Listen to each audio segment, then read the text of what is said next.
Sooner Scoop HD.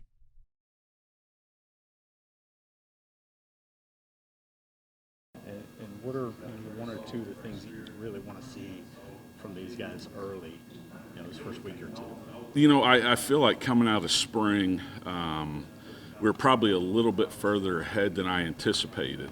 Is that good or bad? I don't know. Obviously you're putting in a new system, some different techniques, some different things that we're doing. So I felt like they really worked at it, really studied it, got better throughout the spring. Obviously we have a ways to go, but felt good coming out of spring.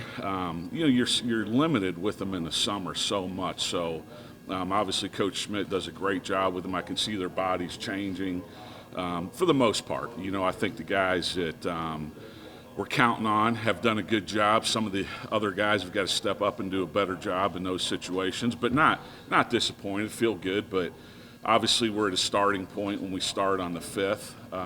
So we'll see. The times that I've been in there to watch them when I'm allowed to go in there, they're working hard. They're doing what they need to do. They're doing things on their own.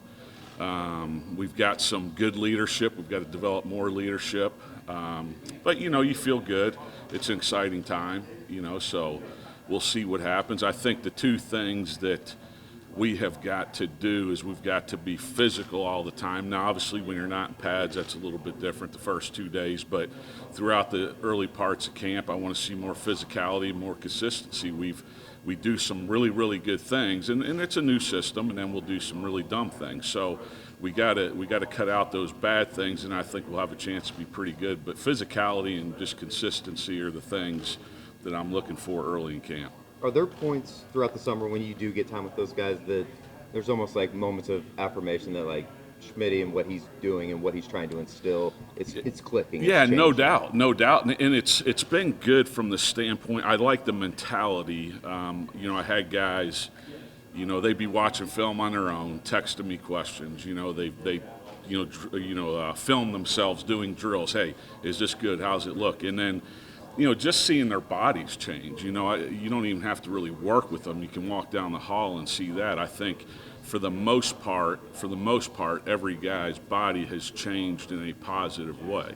There's a few that got to continue to improve on that, but yeah, no doubt. I mean, I've always known what Coach Schmidt. We worked together for 5 years. I know what he's about. He knows what I'm about, and he does a great job. I think he does a great job with everybody, but I've always really felt how he trained the O-lineman was exactly what I want. And again, that's not saying nobody else did, but, is where I want from the toughness and the physicality and the mentality, because those things, I got to teach everything else. Those things are the most important things to me to being a great offensive lineman. And that's stressed daily from him.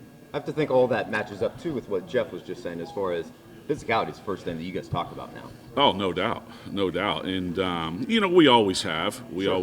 And that's part of playing football and part of playing the position. I mean, if you're not physical, you're not going to be a very good player. It doesn't matter how talented you are. I mean, it's a violent sport and a violent game, and you got to play that way, so. But I think it's just the constant stress of it all the time from, top to bottom, and it's just a consistent message all the time of how we want to play, and I'm not saying, we want to be as close to perfect in technique and assignment and fundamentals, but I've never coached a perfect game. I've never watched somebody, I don't care who it is, you talk about the best offensive lineman in the world, whoever you think that is, I've watched a lot of their tape. I've never seen them play a perfect game, okay? But what you can do is you can be uncommon in your effort and in physicality. Those things you can't compromise. You can do that all the time. It takes no talent to do that. Now there's some things within the offensive line position that you got to be talented to do, but playing extremely hard, giving uncommon effort, and playing as physical as you can, we can't compromise that, and everybody's capable of doing that. As frustrating as there were moments last year for Anton, how important was it to get him out there and to get that experience and then leading into this year? Yeah, I think, you can't replace experience, as you know, but again, he was a true sophomore, and I know he played on and off as a true freshman, but it's his second year here. And if you go back to some of the great dudes that have played here, a lot of them redshirted. I don't know, Trent Williams, Orlando Brown, Cody Ford, Creed Humphrey. I mean, look at all the dudes that are really good. Lane Johnson. Look at all the dudes that are really, really good in the NFL. A lot of them redshirted. Really the only guy we've had, and I may be wrong, you can go check it, is Drew Samia. He's one. Actually, Ben Powers didn't as well. But he was a sophomore when Sure. he came in here.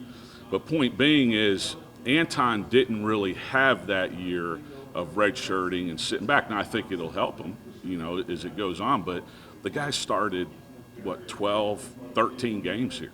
You know what I mean? And yeah, especially at that position, he's ultra talented. He's a smart kid. He works hard. Obviously, all those things have got to continue to improve for him. But I think, through the spring, he grew up some more. He's still got to mature and grow up. Again, he's a young guy, but that's what we need out of him. You talk about the notable physical changes that you've seen in those guys just walking down the hall, and when you got to see them, any of those transformations sort of stand out to you, or what were some of the biggest, like, oh, we need this guy? You talking about an individual guy? Yeah. No, I don't want to get into individual guys. I do think as a group, you know what I mean, it stood out to me. Guys that for 2 or 3 years their body didn't really change it, and a lot of it's their fault too. I mean, you got to eat right, you got to hydrate the right way, you got to sleep the right way. I mean, you got to do all those things right to transform your body. You know what I mean? And then myself, the strength coaches, all that's an added benefit to it. Obviously, it's our job to get them there, but at some point, we're not around you 24 hours a day. You've got to do some things on your own to help that process. And it looks like they're doing it. You know what I'm saying? Like we're limited in the summer around them, but just the way their bodies look, they're changing. Go ahead. I just want to ask you about Bray Walker. He's obviously been here a while. Where do you feel like he stands, and what does he need to do to be able to get from where he's been to being a consistent? He's really, really talented. He's a great kid. Love him. It's just it's a motivation. It's a working hard every single day. It's putting in the time. It's coming to work every day. That's what it is, and that's what he's got to continue to do. Were there moments throughout the spring that it seemed like Wanye went through almost a little bit of his own red shirt, even though it wasn't a red shirt last year? Were there moments during the spring that was like, this is the guy that I recruited, this is the guy that I wanted to show up? There definitely was, and he had a really, really good spring, and showed what, and I recruited him out of high school. Right. Okay. And, he had a lot of success early as a young kid. Did it go to his head? Maybe. You'd have to ask him. And maybe he thought he was just going to walk in here, and play, but that's not how it works here.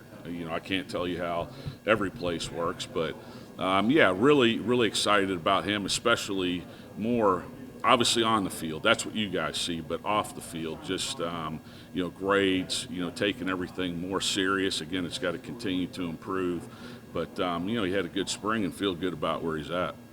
How about a couple of young guys, Guyton and Savion Byrd? How have you seen them develop over the last few months? Tyler Guyton has done a really good job. He was a D lineman coming out of high school, moved to O-line, so this is his third year. Played a little bit of O-line, played some tight end for him last year. Obviously, the COVID year didn't count, so he's a guy that has 4 years. But, again, just the maturity that I've seen from him off the field more than on the field. His body looks better. I think he's at 317. I think he came here at 332. So again, feel good about it. And it's just the maturity. He's growing up. You can go out there and watch him run around and say, hey, this is a dude that has a chance to be special. But again, you got to put in the time every day. So excited about Tyler. Sooner Scoop HD.